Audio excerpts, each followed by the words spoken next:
Yeah, website. yes. Okay, and there's another question, a bit related but not directly on the page. Is, hi Professor, I want to ask if you can tell us more about the process of writing and publishing in an international journal. Right. Well, that's a very short question that could have like a 3-hour answer. It's sort of, where do you start? Related to this, the talk tonight, one of the uses of this framework is like a diagnostic.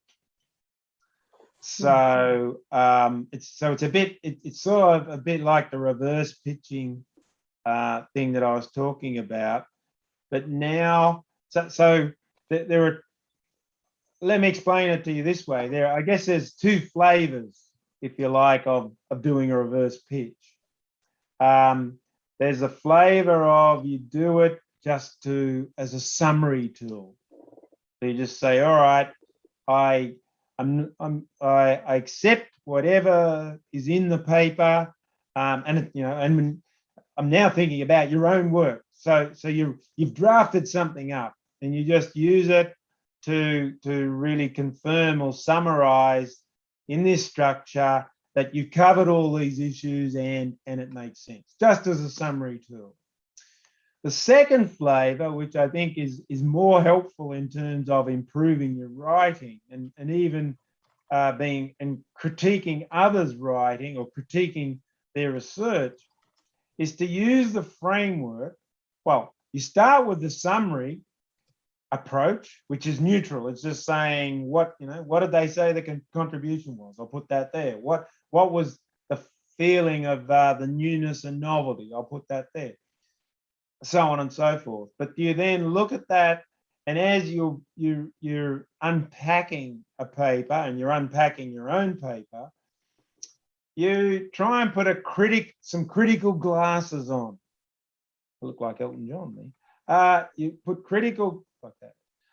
It's very late. Critical glasses where you're not just trying to summarize, but you're now looking at elements of that summary where you say to yourself, and this would come with experience. So it's not easy if you try this as a new to research and you go, all right, is there a weakness?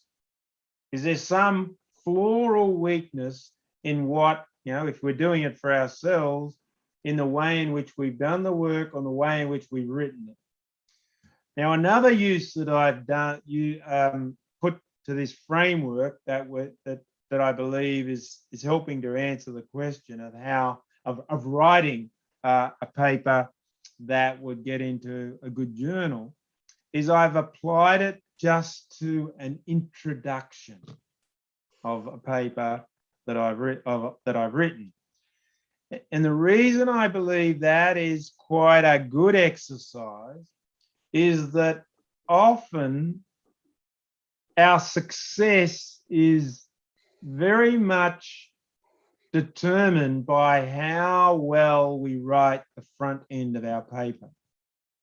And one way to put it is I'm going to use another metaphor or analogy. It's a fishing analogy, and even if many of you probably aren't that interested in going fishing, but the idea of writing a paper where you have success is you want to hook the reader. So the reader is the fish, all right? And where you hook the reader is in the introduction. So it's a lot of experienced researchers will tell you should put a disproportionate amount of effort into writing the introduction in terms of the number of words, because an introduction is a relatively short section of a paper. So if you have a view that the amount of time of writing is proportional to the number of words, what we're saying here is probably double it, even triple it. So if you've got a 1,000-word introduction, that should be the equivalent of 3,000 words written in other parts of your paper.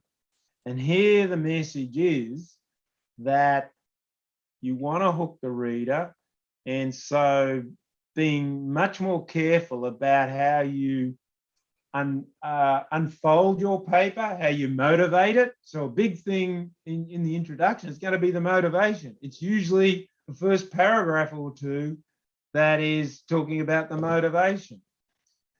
Very early on in your paper, it should be pretty clear what your key papers are. So what are the 3 papers that you have relied on to do your work?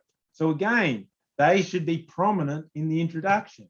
It should be clear from reading your introduction what your research question is. It should be clear from your introduction what your idea is.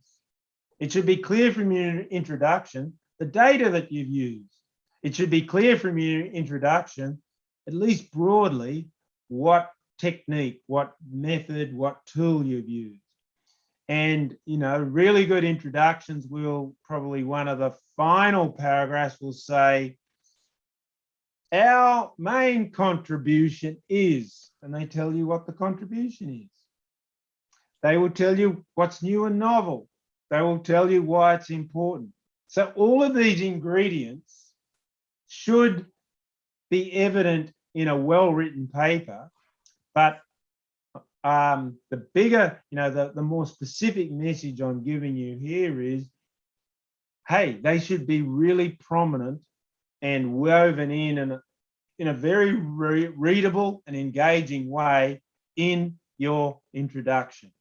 So while we could spend hours talking about that, in answer to your question, the one sort of main takeaway I want to give you, or the main piece of advice is, when you've done all the work and you're starting to write, you know, bring together the polishing of your paper, spend more time writing your introduction than other people do, because you want to hook the reader. That's a very comprehensive answer. Robert, thank you very much.